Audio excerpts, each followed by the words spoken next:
আগামী ৪ তারিখ ত্রিপুরা রাজ্যের ২০২৪-এর লোকসভা নির্বাচনের ভোট গণনা। সাব্রুমের মহকুমার শাসকের অফিসে দুটি বিধানসভা কেন্দ্র তথা ৩৯ মনু এবং ৪০ সাব্রুম কেন্দ্রের লোকসভা নির্বাচনের ফলাফল গণনা করা হবে।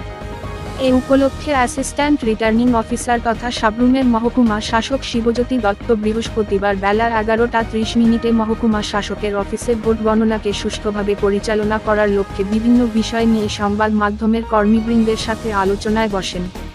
সংবাদকর্মীদের প্রয়োজনীয় কর্তব্য, কি করণীয়, কোন বিষয়গুলি এড়িয়ে চলতে হবে তার সম্পর্কে বিস্তারিত দ্বিপাক্ষিক ব্যাখ্যা হয় এই দিনের আলোচনা সভায়। অ্যাসিস্ট্যান্ট রিটার্নিং অফিসার ছাড়াও এ দিনের আলোচনা সভায় উপস্থিত ছিলেন মহকুমা পুলিশ আধিকারিক নিত্যানন্দ সরকার।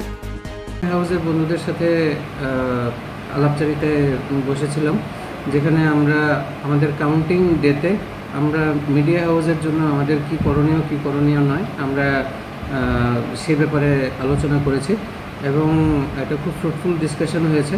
আশা করি যে খুব শান্তিপূর্ণভাবে আমরা আমাদের নির্বাচনের যে বাকি কাজটুকু আছে এটা শেষ করতে পারবো। ধন্যবাদ।